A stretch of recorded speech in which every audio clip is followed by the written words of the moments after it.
Bonsoir à tous. Nous allons passer à la cérémonie de remise des Grands Prix de la région capitale. Et je vous rappelle que l'ensemble des prix font l'objet d'une délibération, donc d'un jury extérieur composé à la fois d'experts et de membres de notre rédaction, dont Marie-Hélène Point, que vous venez d'entendre au micro. Avant de débuter, j'appelle Frédéric Desmarquettes, notre directeur général adjoint, à venir me rejoindre sur scène pour ouvrir officiellement cette cérémonie de remise des prix.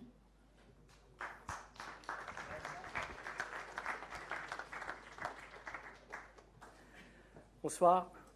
On va attendre 2 secondes peut-être. Allez.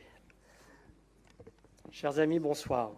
Je voudrais avant tout remercier Lord Peter Handy, président de Network Rail, Hideaki Kuroda, directeur exécutif de East Japan Railway Company à Paris, Paolo Marchetti, directeur de la stratégie et du développement commercial ATM, Graham Cross, le directeur commercial de MTR, Edgar C., directeur délégué aux Jeux Olympiques et Paralympiques du groupe RATP, Alain Ribat, directeur transilien SNCF Voyageurs, Yoann Dopuy, directeur général adjoint en charge Île-de-France Keolis, Alain Pitavino, directeur adjoint Transdev Île-de-France, et Laurence Debrinca, directrice prospective et études à Jeux IDF Mobilité, qui étaient tous intervenants des conférences cet après-midi dans le cadre des premières assises du Mass Transit. Nous sommes super fiers d'avoir organisé ces assises de Mass Transit aujourd'hui. Ces assises ont permis de partager les expériences de différents opérateurs qui gèrent quelques-uns des plus grands réseaux de transport à travers le monde. Ces opérateurs ont dans le passé géré des grands événements comme les JO, et c'était donc l'occasion de confronter leur expérience avec les défis que devront relever les opérateurs de transport français à l'occasion des JO et des Jeux paralympiques qui auront lieu en Île-de-France l'été prochain. Ces assises ont aussi permis de mieux comprendre l'immensité du travail engagé depuis des mois et des mois en France par les organisateurs des JO. Les assises seront, on l'espère, un rendez-vous annuel qui nous permettra, nous, usagers, élus, opérateurs, de continuer à nous rencontrer, d'échanger et de suivre les transformations constantes de ces métropoles. Si vous n'avez pas pu assister à ces tables rondes cet après-midi, vous pourrez toujours les visionner sur notre site villerailtransport.com ou les lire dans les comptes rendus du magazine qui sortira au mois de novembre. Donc la cérémonie des Grands Prix de la région capitale que nous ouvrons maintenant permet de mettre en avant des initiatives petites ou grandes, mais toutes remarquables, qui contribuent à améliorer le transport public au quotidien et qui devraient aussi, on l'espère, contribuer à la réussite des JO l'été prochain. Je suis sûr qu'au bout de tous ces mois de travaux, le pari sera réussi et que les transports franciliens représenteront une incroyable vitrine aux yeux du monde entier. En attendant, nous vous proposons de découvrir les initiatives primées par notre jury. Ces initiatives ont parfois donné lieu à des débats et n'ont pas toujours été faciles à départager en raison de leur grande qualité. Avant de laisser place à Nicolas, je voudrais remercier nos partenaires sans qui ces assises et cette remise de prix n'auraient pas la même valeur. Merci à Groupe RATP, à Transdev, à Keolis, à Transilien SNCF Voyageurs, à ATM, à MTR, East Japan Railway et TfL. Et juste après la remise des prix, je vous invite à nous retrouver dans un cocktail de l'amitié en face, je crois, en face du jardin. Voilà. Bonne soirée à tous, à tout à l'heure. Merci. Merci à Frédéric Desmarquettes. Nous allons commencer par notre premier prix, celui de l'intermodalité, donc qui récompense les meilleures initiatives en matière de liaison entre les modes de transport. Les nominés devraient s'afficher en principe. Ils sont, comme le soulignait Frédéric Desmarquettes, nombreux cette année, et donc je ne vous les lirai pas tous. Mais les nominés cette année ont fait l'objet de beaucoup de délibérations. Pour remettre ce prix, j'appelle Pierre Talgorne, directeur régional Île-de-France chez Transdev.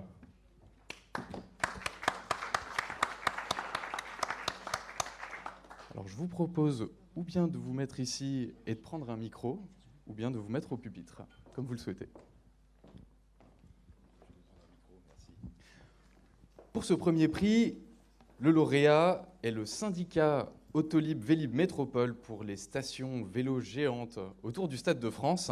Et pour recevoir ce prix, j'appelle le président du syndicat Autolib Vélib Métropole et conseiller de Paris, Sylvain Réfaud, à nous rejoindre sur scène.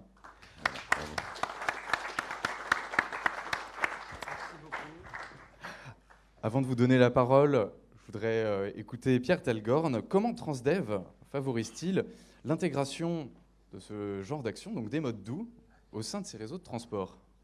Alors d'abord, je voulais dire le plaisir que j'ai de remettre effectivement ce prix d'intermodalité à Sylvain Réfaud, président du CAVM. Pourquoi? Parce que les modes doux, l'intermodalité en général, les modes doux, c'est effectivement un point important en tant qu'intégrateur et opérateur des mobilités comme Transdev. Moi, j'ai deux exemples justement de modes doux que je voudrais un petit peu mettre en avant ce soir avec vous aussi, et qui sont en complémentarité avec le vélo en libre service aussi.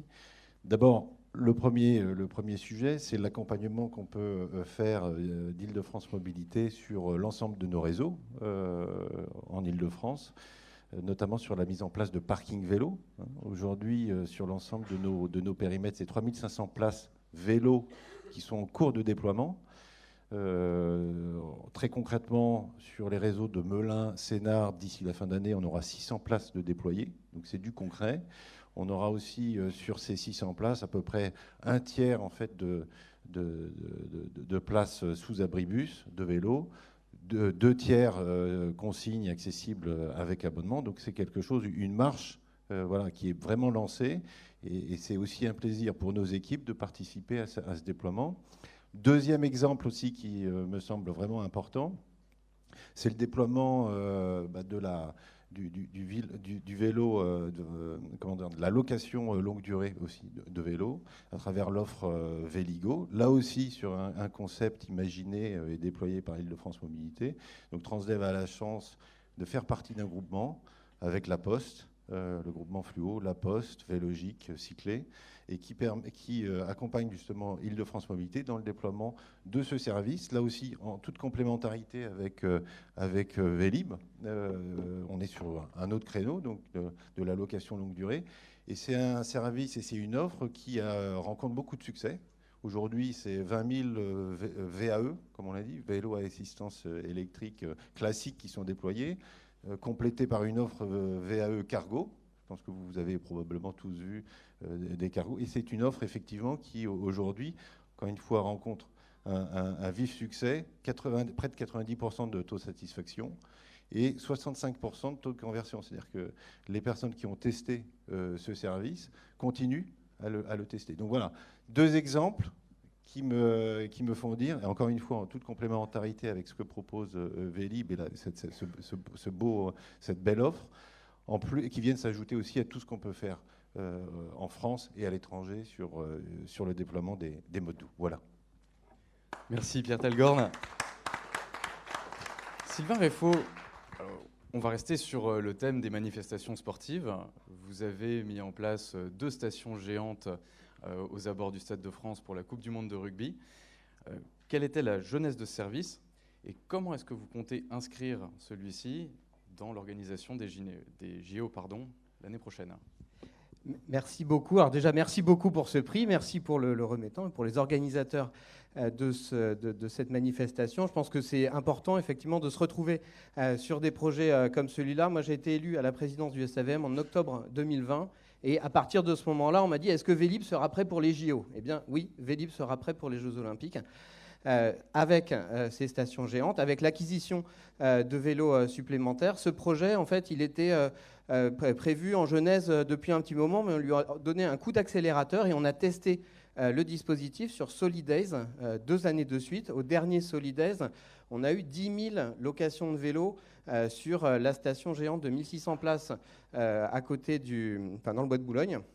Et puis, la Coupe du Monde de rugby, qui est aussi pour nous un test. On a 2 stations géantes pour la Coupe du Monde de rugby. C'est plus de 1000 personnes qui viennent à chaque match en utilisant le service Vélib. Et les personnes qui l'utilisent arrivent, déposent leur vélo. Il y a des agents de Snow Go qui prennent les vélos, les parquent pour la durée du match et leur remettent ensuite à disposition les vélos. Je l'ai utilisé moi-même, c'est extrêmement fluide et c'est extrêmement facile d'utiliser ce service. Et c'est aussi une façon de faire face à l'affluence très forte. Et pour les Jeux Olympiques, on a travaillé en se disant on va avoir 1% du trafic, 1% des personnes qui participent à un événement vont venir en vélo libre service Vélib. Et on a dimensionné 7 sites à l'intérieur de Paris, 3 sites à l'extérieur de Paris, avec le nombre de stations, de places de vélo, les personnes qu'il faut pour accueillir les personnes qui vont participer, qui vont assister aux épreuves, pour avoir un service qui soit totalement fluide et offrir la garantie aux personnes qui utiliseront Vélib pour venir pour les Jeux Olympiques qu'elles vont avoir un bon service et qu'elles pourront stationner tranquillement à proximité des sites d'épreuve. Voilà. Merci Sylvain Réffaut. Je laisse Pierre Talgorn vous remettre votre prix et vous diriger tous deux vers le photocall qui se trouve juste ici.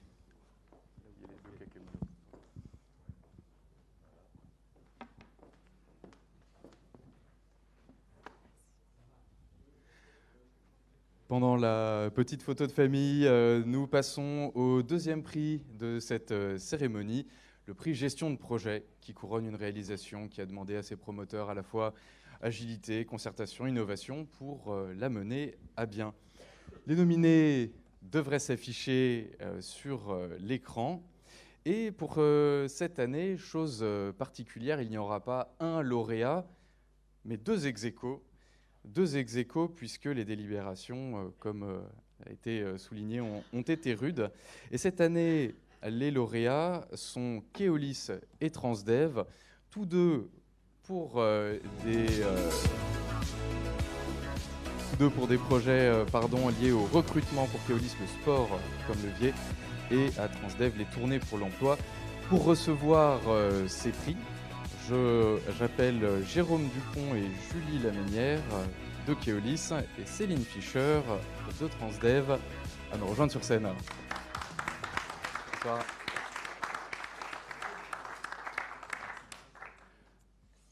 Alors, si vous pouvez juste donner à madame. On va commencer par Keolis. Jérôme Dupont, comment le sport s'est-il inscrit dans votre politique RH et où en êtes-vous aujourd'hui de ces recrutements ? D'abord, merci de nous donner l'occasion de pouvoir justement parler de ce beau projet. Notre entreprise Keolis Seine-et-Oise est une entreprise qui est jeune aujourd'hui, qui a fêté ses 2 ans en août dernier. Et donc, on s'est réinterrogé au moment de devoir lancer des recrutements. On s'est dit que c'était le moment de pouvoir se réinterroger, être innovant pour pouvoir se différencier en cette période un petit peu tendue en termes de recrutement. Dans le cadre de la recherche de cette diversification, de ces changements, le sport nous a paru être un bon moyen différenciant. Déjà, parce que tout le CODIR est assez engagé dans le sport. Nous sommes persuadés de tous les bienfaits, évidemment, de la pratique du sport. On s'est aussi dit que c'était à l'occasion, avec les Jeux Olympiques, la Coupe du Monde de rugby, de pouvoir peut-être mettre en avant cette logique du sport. Et donc, on est parti sur un projet très intéressant de recrutement par le sport.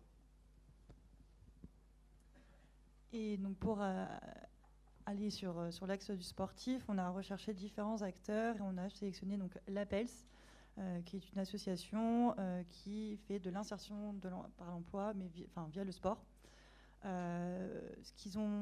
Pourquoi l'APELS ? Donc, c'est d'une part du recrutement par le sport.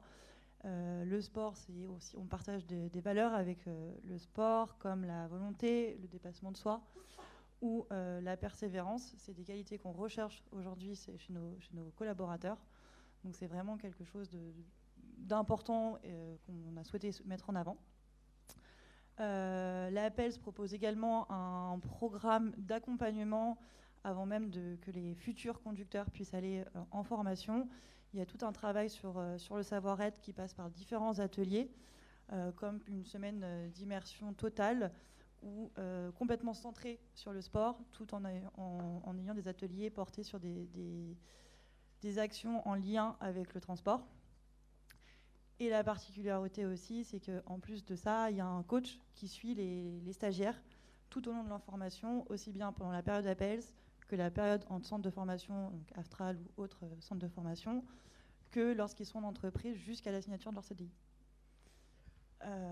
Plus particulièrement sur la première session, on a eu 100% des candidats qui n'étaient pas du tout du milieu sportif. Mais malgré tout, ça a très bien fonctionné.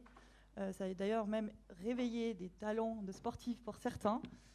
Aujourd'hui, c'est quelque chose d'important parce que le métier de conducteur, c'est un métier sédentaire. Et malheureusement, par moment, il peut arriver que certains soient déclarés inaptes parce que faute de bouger, etc. Donc c'est vraiment important aujourd'hui pour nous de remettre en avant le sport au quotidien. Et la deuxième réussite avec cette association, c'est que pour la première fois, on a eu sur la première session quasiment 100% de réussite et tous les salariés sont encore là aujourd'hui dans l'entreprise. Donc c'est une belle réussite qu'on a souhaité renouveler cette année. Et là, on attend les résultats. Bravo à Keolis.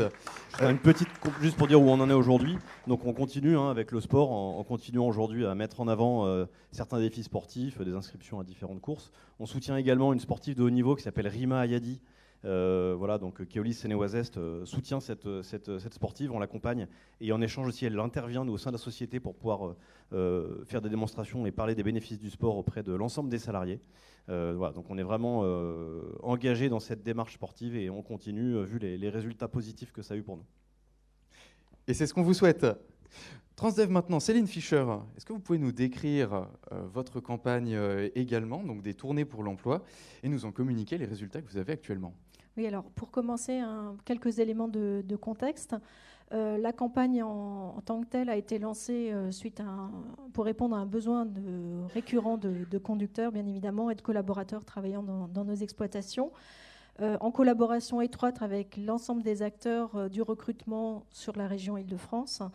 Depuis 2021-2022, nous avons subi une réelle pénurie de conducteurs, on en a parlé auparavant, suite à un absentéisme, suite à des départs vers d'autres métiers, vers d'autres régions aussi, comme beaucoup de métiers de service. Et par ailleurs, c'est vrai que la société, de manière générale, recherche aujourd'hui un meilleur équilibre vie perso, vie pro. Et on sait tous que le temps de trajet entre le domicile et le lieu de travail est un des éléments importants dans le choix d'un employeur. C'est pourquoi nous avons décidé d'aller au plus près des candidats et des demandeurs d'emploi. Et pour cela, ça nous a paru primordial d'utiliser un de nos principaux outils de travail, qui est un bus, pour aller au-devant des demandeurs d'emploi et de toute personne susceptible d'être intéressée par nos métiers. Le bus est un superbe outil de communication, on le voit au travers de l'image qui est reprise ici, pour faire connaître notre entreprise, notre marque, mais aussi un point de rencontre, d'échange avec les demandeurs d'emploi. Et ça a permis à toute personne de se renseigner ainsi sur nos métiers, mais ça a aussi été une belle occasion de tester ou de se tester via un simulateur qu'on a installé dans le bus, un simulateur de conduite. Et ça a permis à tout demandeur d'emploi de se mettre dans la peau pendant quelques instants, dans la peau du conducteur, pour voir un peu ce que ça pouvait faire d'avoir un tracé à suivre en évitant quelques obstacles qu'on peut trouver sur la route tous les jours. La démarche en elle-même a largement porté ses fruits, puisqu'on avait appelé notre bus Destination 500 emplois. En 2022-2023, nous sommes bien évidemment à bien plus de recrutement que 500 sur la région Île-de-France. C'est un outil réellement efficace qui nous permet, dans chaque commune, dans chaque forum, sur chaque salon où nous pouvons nous stationner, d'être présents et visibles. C'est un bus qui vient en plus et en parallèle des campagnes de communication qui ont pu se faire au niveau de la région et notamment via Île-de-France Mobilité.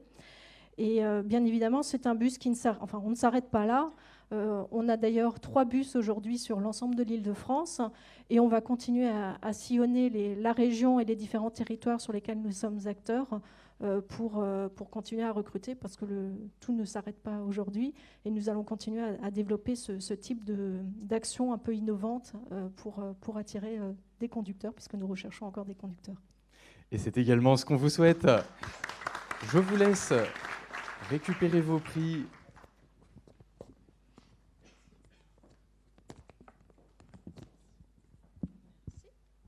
Je peux vous échanger le micro en contrepartie ?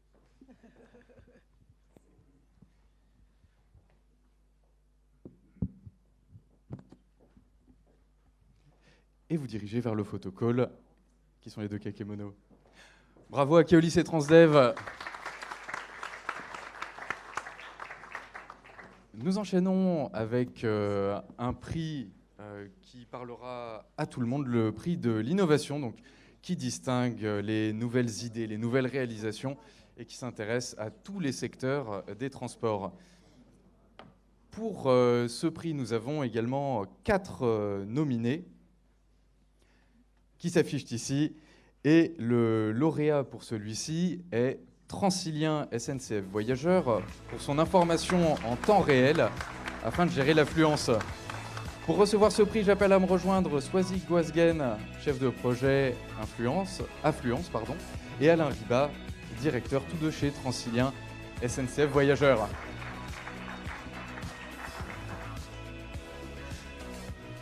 Bonsoir. Swazig Guasgen, c'est une nouvelle innovation pour le mass transit francilien. Est-ce que vous pouvez nous expliquer ce qu'est ce service d'information et puis également nous donner ses résultats actuels et si jamais le dispositif est appelé également à s'étendre à d'autres lignes?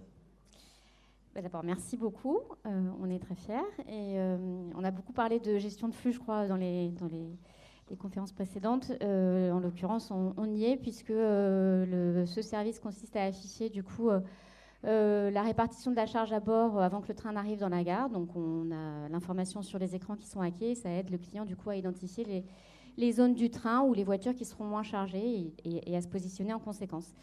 Donc voilà, ça lui apporte un peu plus de confort. Et puis pour nous, c'est aussi un gain potentiellement en termes de régularité, puisque si on facilite les échanges et les montées au moment où le train se stationne à quai, eh bien, ça peut potentiellement limiter le temps de stationnement, justement.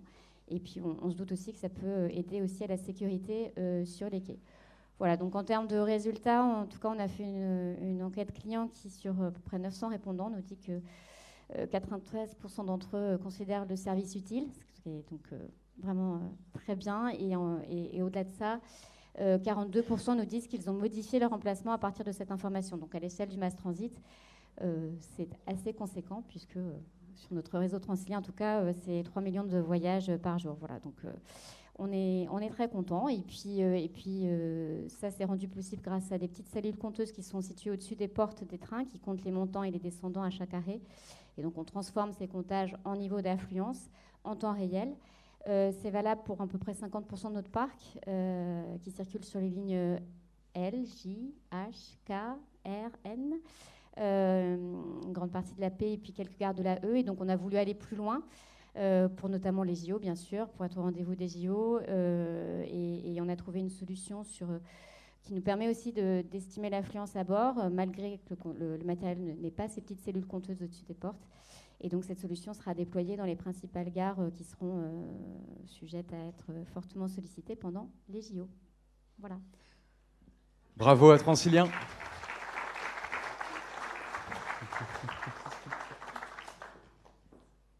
Je vous laisse rejoindre le photocall également pour une photo souvenir.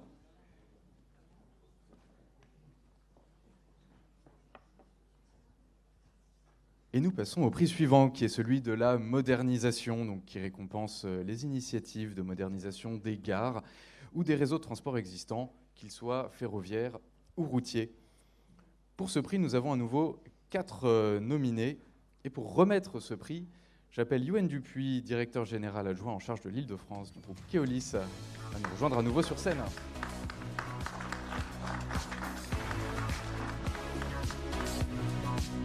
Pour ce prix, le lauréat est le groupe RATP pour la modernisation de la ligne 11 du métro. Et pour recevoir ce prix, j'appelle à me rejoindre Claire-Hélène Cooks, directrice déléguée à la direction de la maîtrise d'ouvrage des projets au groupe RATP, et Gilles Four, chef du département projet métro et pôle à la direction des infrastructures chez IDFM. Mais tout d'abord, Yoann Dupuis, la modernisation d'un réseau ou d'un service à destination des voyageurs, c'est une pierre angulaire pour la réussite pour un opérateur comme Keolis. Quelle est votre vision sur le sujet et quels exemples chez Keolis est-ce que vous pouvez nous donner pour étayer vos propos ? Oui, le prix de la modernisation, en fait, c'est le prix qui récompense finalement, comme je le dis peut-être presque maintenant chaque année, depuis un petit moment, les travailleurs de l'ombre, les ingénieurs, les techniciens, tous ceux qui travaillent au sein des services d'Île-de-France Mobilité, des opérateurs de transport, les associations d'usagers, les services techniques des collectivités, voilà, pour monter des projets qui vont finalement être transparents pour les voyageurs et pour les usagers du réseau, parce qu'ils ne se voient pas, ils ne se constatent qu'à la fin lorsqu'ils sont livrés et qu'ils apportent une valeur ajoutée. Voilà, donc c'est tout ce travail ingrat de traiter l'obsolescence, de connecter des systèmes qui ne se parlent pas entre eux, d'améliorer des robustesses d'exploitation qui ne se voient pas forcément concrètement en nombre de trains, de changer un matériel roulant qui se voit en termes de confort à l'arrivée, mais qui doit être par principe transparent au moment de l'opération elle-même pour ne pas impacter l'exploitation. Donc, par exemple, une des opérations de modernisation que Keolis a pu réaliser sur les réseaux franciliens, c'est le lancement sous l'égide d'Île-de-France Mobilité et en partenariat avec la communauté urbaine Grand Paris Seine-et-Oise en mai dernier, voilà, d'une offre de bus qui est restructurée suite à des études approfondies sur les nouvelles dynamiques du territoire, refaire les tracés, supprimer les doublons, réinjecter de l'offre les week-ends, les dimanches, mieux coordonner les relations avec les réseaux ferrés. Voilà, c'est ce travail fin qui peut être un exemple de réalisation et de modernisation que le voyageur voit uniquement au moment de la transformation. Merci Yoann Dupuis. Claire-Hélène Cooks et Gilles Four, le déploiement de nouveaux matériels, sans pour autant interrompre le trafic pour les voyageurs, ça nécessite une organisation qui est complexe. Vous appelez ça Noria. Est-ce que vous pouvez nous commenter cette belle réussite et nous dire aussi ce que c'était que ce fameux Noria ? Oui, merci d'abord pour le compliment qui va faire mouche auprès de toutes les équipes et auprès d'IDFM. Puisqu'on est RATP et IDFM sont comètes d'ouvrage du prolongement de la ligne 11. Cette ligne 11 qui est prolongée va doubler la longueur de la ligne 11. Et du coup, on va avoir de plus en plus de flux voyageurs. Et pour faire face à ce flux voyageurs, il a été décidé de changer de matériel roulant et de passer de l'ancien MP59 4 voitures à de nouvelles rames modernes et plus capacitaires, des rames de MP14 5 voitures. Et donc, pour ces nouvelles rames qui viennent des usines d'Alstom, elles sont reçues dans le nouveau site de maintenance et de remisage de la ligne 11, qui est situé à Rosny, donc tout au bout du prolongement. Et pour rejoindre ensuite, une fois qu'elles sont vérifiées, pour rejoindre la ligne 11 et rejoindre le parc de la ligne 11 existant, là, il faut traverser le tunnel du prolongement qui est actuellement en travaux. Donc, c'est un peu évidemment délicat. Et on s'est organisé sous forme de Noria, c'est-à-dire qu'au mois de juin 2023, on a consacré les créneaux de 20h à 23h les lundis. On a demandé à toutes nos entreprises de replier leur chantier dans le tunnel. Et on a fait passer des patrouilleurs pour vérifier que tout était OK. On a remis le courant et fait passer 4 rames nouvelles du site de Rosny jusqu'à la ligne 11. Et puis, en sens inverse, on a fait repartir 4 anciennes rames vers le site de maintenance et de remisage pour qu'elles soient réformées. Et ainsi, en un mois, on a réussi à changer 15 rames de matériel roulant du parc de la ligne 11 sans que les voyageurs ne voient rien d'autre qu'en arrivant le matin, un nouveau matériel roulant. Et je dirais également que cette Noria continue, puisque en fait, on continue à maintenir les trains qui roulent maintenant sur la ligne 11. Ils sont maintenus à Rosny, donc il faut aussi maintenant continuer à traverser. Et on maintiendra cette Noria jusqu'à l'ouverture du prolongement au printemps prochain. Puis je dirais, parce qu'il y a une jolie photo, donc évidemment, accueillir un nouveau matériel roulant, c'est aussi moderniser la ligne actuelle, la ligne 11. On a prolongé les positions de garage, on a repris l'arrière-gare de Châtelet, On a renforcé les quais, on a fait des engravures dans le tunnel pour permettre aux nouveaux gabarits des trains de passer dans le tunnel. Et puis on a aussi, pour les voyageurs, créé de nouveaux accès. Comme ici, ce que vous voyez sur la photo, c'est l'accès de Hôtel de Ville, qui est très bien mis en valeur par les aménagements de la ville de Paris. Je te passe le micro.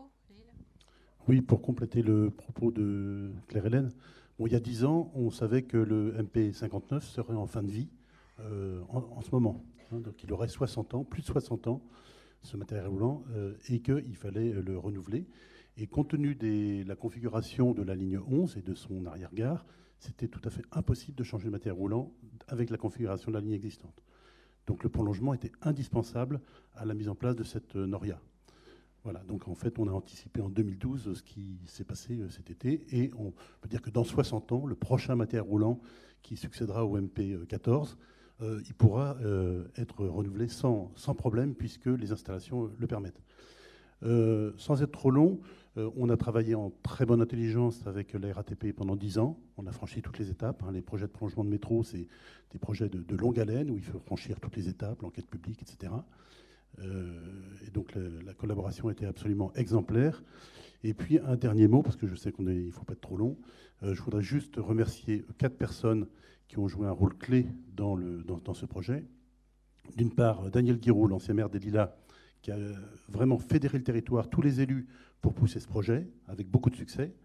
L'ancien préfet de région, Jean-François Carinco, qui a joué un rôle clé vers 2013-2014 pour le financement du projet, 1,3 milliard. C'était pas évident de financer ce projet, il y avait d'autres priorités. Donc Jean-François Carinco a joué un rôle clé.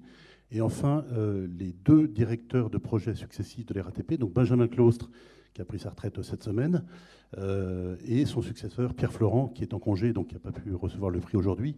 Et je veux dire, chacun dans son rôle a joué un rôle majeur pour que ce projet, qui n'était pas prioritaire il y a 10 ans, il n'était pas sur le dessus de la pile, puisse aboutir et être mis en service au printemps prochain. Merci beaucoup, bravo à la RATP. Je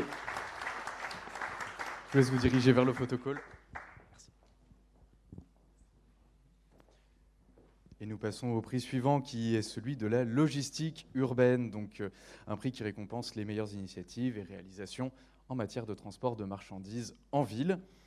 4 nominés à nouveau, et pour ce prix, le lauréat, ou plutôt les lauréats, sont Aropa et Hapag-Lloyd pour des centaines de camions en moins grâce à un service de navette fluviale. Pour recevoir ce prix, j'appelle Antoine Berbin, directeur général délégué chez Aropa, et Jonathan Famery, manager achat chez Hapag-Lloyd France. Bonsoir. Bonsoir à tous. Alors ma question est... On est 3 en fait. Et vous êtes 3. Parce qu'on a aussi Green Modal qui est un opérateur important de ce projet. Entendu. Alors, ma question est double. Donc un nouveau service de navette, ça porte 2 avantages. Le premier, il est logistique. Le second est écologique. Est-ce que vous pouvez nous expliquer d'abord un point et puis l'un de vos homologues l'autre? Je prends l'écologique. Bon, d'abord, merci pour ce prix. On est vraiment ravis de le recevoir et de le recevoir ensemble. C'est un projet collectif. Merci aussi d'avoir fait un peu de place pour la marchandise dans cet événement qui est plutôt tourné vers le passager. Finalement, moi, je dis souvent que la marchandise est un passager comme les autres, avec 1 heure de départ, 1 heure de fin, une logistique assez exigeante. Et là, en l'occurrence, voilà, je voulais aussi dire quelques mots peut-être pour nous présenter, nous, Aropa Port. Donc, on est le grand port fluvial-maritime de l'Axe-Seine, Le Havre, Rouen, Paris. Et en Ile-de-France, on dispose d'un réseau de plateformes multimodales et de ports urbains qui permettent d'aller jusqu'au plus fin du besoin logistique, jusqu'au plus près du consommateur final. Et notre métier, c'est d'utiliser plus le transport fluvial et le transport ferroviaire. Quelque part, c'est de réaliser une forme de tour de magie en faisant disparaître les camions des routes. On a 20 millions de tonnes de marchandises qui sont manutentionnées aujourd'hui sur les ports en Ile-de-France. C'est à peu près 1 million de trajets en camion d'évités. Donc on continue à développer les services. Et là, on a l'exemple d'un nouveau service mis en œuvre par Hapag-Lloyd et Green Modal qui permet à une marchandise de traverser Paris sans camion. Donc voilà, c'est un peu un tour de magie. De fait, la Seine est aussi une infrastructure de transport et c'est une infrastructure de transport bas carbone et qui a une vraie réserve de capacité. Et donc on a collectivement intérêt à développer le transport fluvial et ce qu'on a fait avec ce projet. C'était pour l'avantage écologique. Maintenant, l'avantage logistique.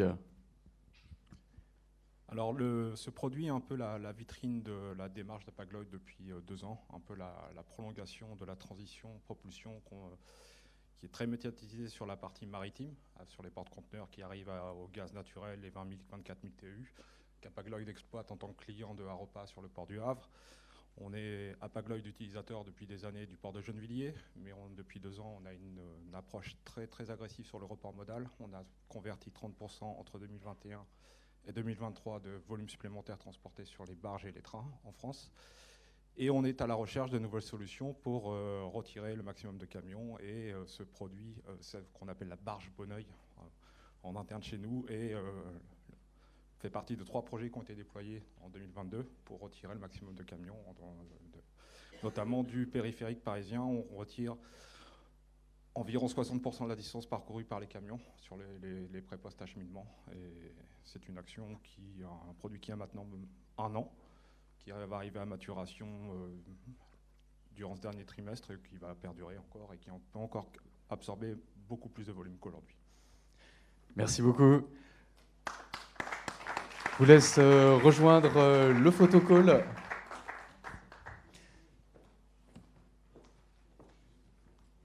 Nous passons maintenant au prix Smart City. Donc pour ce prix, ce sont les initiatives en matière de gestion intelligente des ressources de la ville en lien avec les transports, bien sûr, qui sont ici primés. Pour ce prix, 3 nominés. Et pour remettre ce prix, je rappelle à me rejoindre sur scène Pierre Ravier, directeur général adjoint en charge de l'exploitation chez IDFM.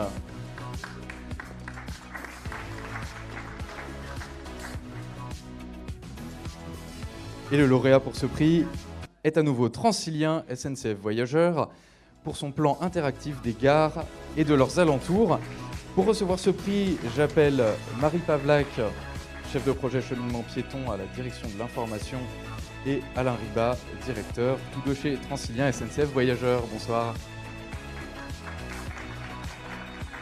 Mais tout d'abord, Pierre Ravier, faciliter la vie des Franciliens dans leurs déplacements, c'est une des missions finalement d'IDFM.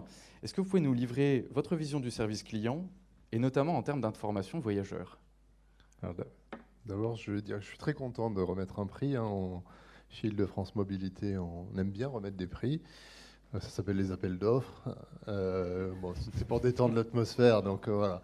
Donc et puis c'est comme ici, on essaye d'en remettre à tous les méritants, donc dans leur diversité.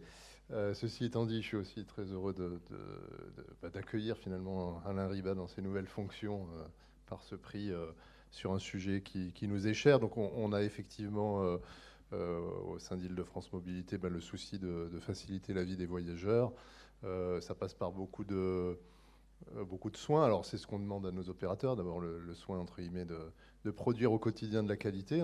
C'est pas une mince affaire, et donc on sait que voilà, sujet d'information voyageurs, il y a beaucoup de choses qui doivent être minutées. Et puis là, par cette innovation qui va être, cet exemple qui va être expliqué là dans un instant, on voit, il me semble, on va dire la capacité aussi de détails qu'il faut aller chercher pour faciliter le quotidien de nos voyageurs. Donc voilà, tous les services. Alors beaucoup de digital dans tout ça, mais pas que. Et encore une fois, en tout cas, un grand plaisir de pouvoir être là. Merci Pierre Ravier. Marie Pavlak, est-ce que vous pouvez nous décrire cette réalisation justement?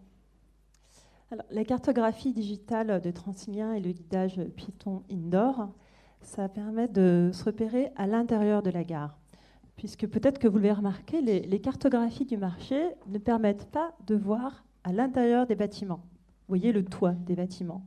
Or, une gare, c'est un environnement qui peut être complexe, avec différents niveaux, avec parfois des demi-niveaux, des escalators, des ascenseurs. C'est assez dur de s'y repérer. Donc pour ça, Transilien a développé une solution de cartographie digitale et de guidage piéton à l'intérieur des gares. Et cette solution, elle est accessible dans toutes les gares d'Île-de-France, dans plus de 420 gares. Alors concrètement, il s'agit de quoi? Vous cliquez sur la gare et là, vous avez une représentation des différents niveaux de la gare avec voilà, tous les équipements et les services qui s'y trouvent. Vous pouvez vous géolocaliser et puis vous pouvez être guidé jusqu'au point d'intérêt de votre choix. Donc on va prendre un exemple un peu complexe. Par exemple, le cas des bus de remplacement quand il y a des travaux et que vos lignes peuvent être interrompues. Par exemple, ces arrêts de bus, ils peuvent changer tous les jours. Ils sont faits de façon temporaire parce que voilà, les travaux peuvent faire évoluer ça. Eh bien, vous pouvez vous géolocaliser et demander à être guidé spécifiquement vers cet arrêt de bus. Et donc, vous aurez un guidage, un tracé, et puis une feuille de route qui, pas à pas, va vous guider vers cet arrêt de bus. Alors, il faut savoir qu'il y a une option pour les personnes à mobilité réduite, c'est-à-dire pour privilégier un cheminement à l'intérieur de la gare qui utilise des ascenseurs. Donc voilà, c'est vraiment quelque chose dont on est vraiment fier, qui est accessible sur le site transilien.com, qui est accessible sur tous les blocs de ligne, mais également dans l'application Andilien, qui est une application accessible à tous, initialement conçue pour les personnes à mobilité réduite.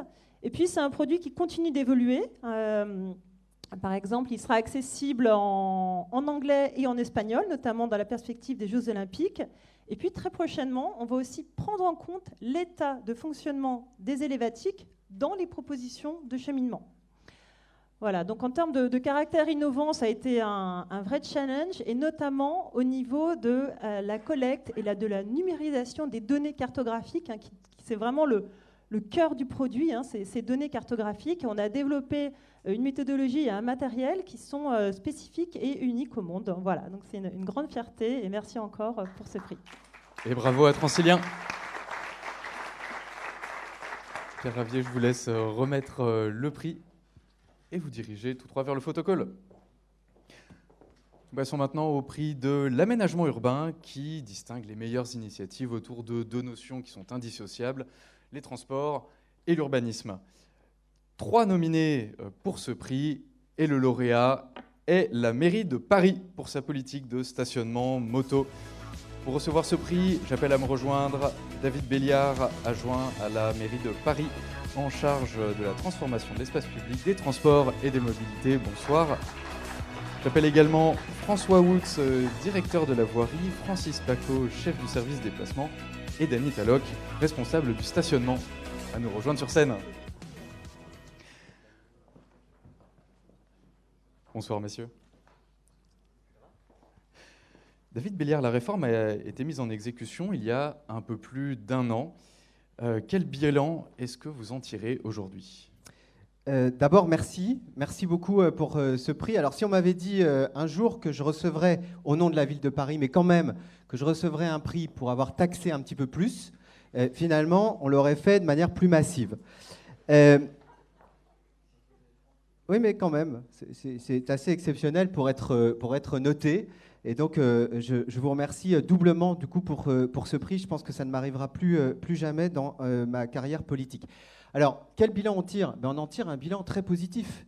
Et d'ailleurs, je pense que c'est pour ça que nous sommes sur cette scène avec vous.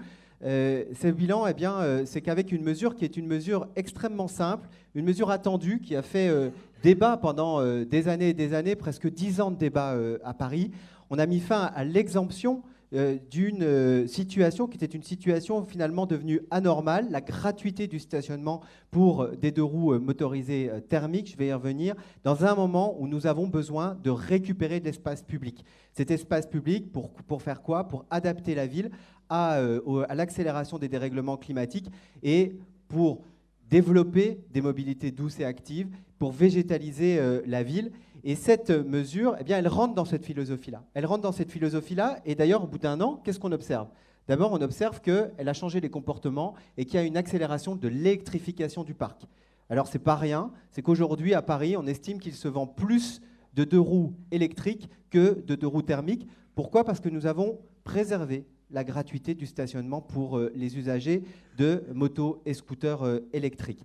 La deuxième chose, c'est qu'on partage mieux l'espace public. C'était l'objet premier et l'objectif premier de notre mesure, c'était de récupérer de l'espace public. En fait, c'est ce qui est en train de se passer. C'est que d'abord, le stationnement anarchique a diminué et qu'ensuite, nous avons triplé le nombre d'abonnements de stationnement en sous-sol. Et ça, c'est toute la logique que nous sommes en train de mener, de réduire le nombre de stationnements en surface, mais par contre d'inciter les usagers à aller en sous-sol. Et on est passé effectivement de 2000 à peu près 6000 abonnements en sous-sol. Et puis enfin, dernière chose, Et encore une fois, si on est ici, et je voudrais remercier l'ensemble des équipes de la DVD pour avoir travaillé sur le sujet, de la direction de la voirie et de déplacement de Paris, eh bien, si on est ici, c'est aussi parce que cette mesure, alors qu'effectivement elle a fait débat, elle est aujourd'hui acceptée et rentrée dans les usages. Je sais qu'il y a peu de villes qui le font. Moi, je pense que plusieurs autres métropoles vont suivre le pas, vont suivre le mouvement, parce que c'est le sens global, je pense, de l'histoire des villes et de la transformation des métropoles. Mais aujourd'hui, on a un taux d'acceptation qui est environ de 70%. Alors 70%, ça veut dire, on peut le regarder aussi en disant il y a 30% des gens qui ne respectent pas. Mais en grosso modo, pour le stationnement automobile, on est quoi? C'est quoi? 80% 80% d'acceptation, c'est-à-dire 80% des gens, et je pense qu'ici c'est 100% bien sûr, qui payent le stationnement en ville. Et là, on est à 70% et ça va plutôt en augmentant. Donc je pense que très rapidement, eh bien, nous aurons un niveau d'acceptation équivalent à celui des automobilistes. Et je vous invite à regarder les vidéos de l'INA pour voir la réaction des gens au moment où on a mis les premiers parcs-mètres pour les voitures à Paris. C'était des réactions extrêmement violentes. Et moi, je suis ravi que, bon, on a eu quelques manifestations, hein, je le comprends d'ailleurs, ça fait partie de la démocratie, devant l'hôtel de ville avec des playlists avec Johnny Hallyday. Moi, ça me va. Je pense que là-dessus, on a plutôt bien géré et que c'est très accepté aujourd'hui et c'est rentré dans les mœurs, en tout cas dans l'usage que nous faisons du stationnement à Paris pour les 2 roues motorisées. Merci David Belliard, bravo à la mairie de Paris. Je vous laisse tous les 4 rejoindre le photocall. Nous passons au dernier prix de cette cérémonie. Et c'est un prix qui salue une initiative prise en grande couronne notamment et qui vise à favoriser la mobilité. Le prix du périurbain. 4 nominés pour ce prix. Et pour remettre ce prix, j'appelle à me rejoindre à nouveau sur scène Alain Ribat, directeur transilien chez SNCF Voyageurs.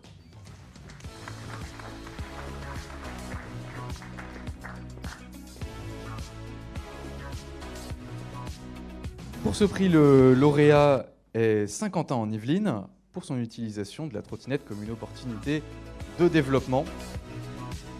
Pour recevoir ce prix, j'appelle Jean-Baptiste Amonique, vice-président délégué au transport et aux mobilités durables, et Emmanuel Vega, directeur général adjoint au développement économique et directeur des mobilités chez Saint-Quentin en Yvelines.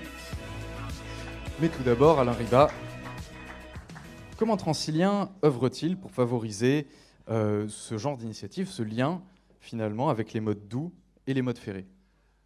Oui, alors je suis très heureux de remettre ce prix. Nous chez Transilien, nous transportons effectivement plus de 3 millions de voyageurs par jour et on a envie de les accompagner de bout en bout sur leur déplacement. Et donc, ça commence par leur domicile jusqu'à leur destination finale. Et donc, on a aussi à cœur de les accompagner sur des modes de transport écologiquement responsables et bas carbone. Et donc, c'est la raison pour laquelle on a, chez Transilien, développé depuis quelques années maintenant une politique vélo. Alors, une politique vélo, vous allez me dire, en mass transit, ça paraît un peu compliqué. Alors oui, effectivement, transporter des vélos, c'est pas ce qu'il y a de plus simple quand on est en mass transit. D'ailleurs, je rappelle qu'on ne peut pas transporter de vélo en période de pointe, mais en dehors, oui. Et on oriente aussi nos voyageurs vers les gares et donc les parkings vélos qui sont gérés par SNCF Gare et Connexion. Donc ça, c'est pour nous aussi une politique très importante. On incite aussi, on a noué un partenariat avec une expérimentation avec 2 villes en Île-de-France pour inciter les voyageurs de ces villes à ce qu'on appelle une politique de rabattement des vélos vers les gares et précisément vers ces parkings vélos. Voilà, donc et on a aussi à cœur de développer le mode doux par excellence qui est la marche à pied. Et pour ça, on a mené plusieurs actions, on mène plusieurs actions. Par exemple, alors on vient juste avant de recevoir un prix pour le guidage piéton dans les gares, qui permet aussi de guider les piétons vers les gares routières à proximité. Et puis j'ai envie aussi de citer deux campagnes qu'on mène, deux actions qui marchent bien en matière de tourisme, avec l'opération C'est pas loin en train, qui permet aussi, à partir des gares, de développer la connaissance des environs des gares pour faire des randonnées, et puis également une autre action qui est d'ailleurs menée avec le comité des Jeux Olympiques, qui s'appelle Randopolitain, qui nous permet aussi de développer tout un tas de mesures de randonnée et de balades autour de nos gares en Ile-de-France. Voilà, donc c'est tout à fait compatible et ça nous va parfaitement d'accompagner nos voyageurs de bout en bout. Voilà. Merci Alain Ribat. Côté Saint-Quentin en Yvelines, Jean-Baptiste et Monique, votre politique de développement en matière de transport a favorisé les mobilités douces, dont la trottinette. Comment cette volonté s'était inscrite dans les transports de votre territoire et quels sont vos futurs plans en tant qu'autorité organisatrice ? Oui, bonsoir à tous. Merci en tout cas pour la confiance du jury sur cette innovation, mais qui effectivement aujourd'hui coche une case assez inédite, c'est celle du déploiement d'un service de trottinette électrique en libre service sur un territoire périurbain.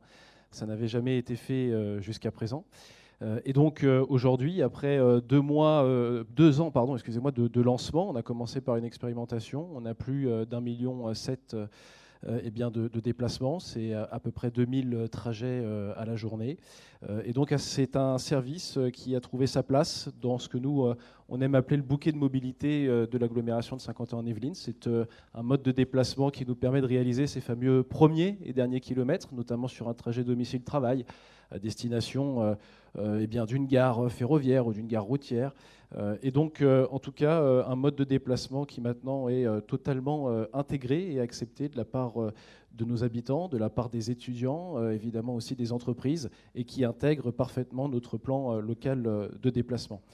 On a évidemment une autre politique qui participe de cette ambition aussi pour les modes actifs, les mobilités douces et notamment décarbonées, c'est le déploiement d'un schéma directeur cyclable. 37 millions d'euros d'investissement sur un peu plus de 10 ans. Une véritable ambition, à l'heure aussi où les Jeux Olympiques et Paralympiques approchent et où Saint-Quentin, terre de vélo, va accueillir un certain nombre de disciplines olympiques. On veut évidemment porter aussi cette idée d'avoir une politique cyclable pour les déplacements du quotidien. Et donc, à terme de ces 10 ans d'investissement, nous aurons un maillage de 600 km d'itinéraires cyclables. Et là, pour boucler la boucle, on voit bien aussi que ce sont des infrastructures qui bénéficieront au service de trottinettes électriques. Donc une vraie fierté. Et puis alors, pour répondre à la question de ce qui est devant nous, peut-être pour nous être candidats au prix de l'innovation, si ça fonctionne la prochaine fois, nous portons avec Île-de-France Mobilité là aussi une nouveauté, une agence de la mobilité, mais mobile, qui va donc sillonner l'ensemble des territoires de l'agglomération, 12 communes, plus de 240 000 habitants, pour être au plus près des communes, des habitants, des entreprises, des étudiants, de tous les acteurs du territoire, pour faire de la pédagogie, de l'information sur notre politique de mobilité, et aussi en lien avec notre vélostation pour pouvoir apporter directement chez l'usager locataire d'un vélo de notre vélostation le vélo au plus près de son domicile. Voilà ce que je peux vous dire. En tout cas, véritable fierté pour nous, et je remercie Emmanuel Vega, qui est directeur des mobilités à Saint-Quentin-en-Yvelines, et l'ensemble de ses équipes et de ses services qui ont aussi fortement accompagné cette expérimentation que nous pérennisons et qui a aspiré un grand nombre de territoires, notamment dans le département des Yvelines. En tout cas, nous sommes aussi heureux de pouvoir dire que la trottinette électrique a encore quelques beaux jours devant elle. Et bravo à Saint-Quentin. Je vous laisse rejoindre le photocall. Puis pour clôturer cette soirée, je vais également demander à l'ensemble des lauréats, l'ensemble des remettants, de revenir une dernière fois sur scène pour une petite photo de famille. Je remercie au nom de Verté encore une fois tous nos partenaires, SNCF Transilien, Transdev, Keolis, le groupe RATP, ATM, Île-de-France Mobilité et bien sûr la région Île-de-France, grâce à qui cet événement est possible. Ainsi se terminent les grands prix de la région capitale et je vous invite à partager avec nous un petit cocktail, un verre de l'amitié dans la salle. Vous inquiétez pas, les hôtesses vont vous guider. Une très belle soirée à tous.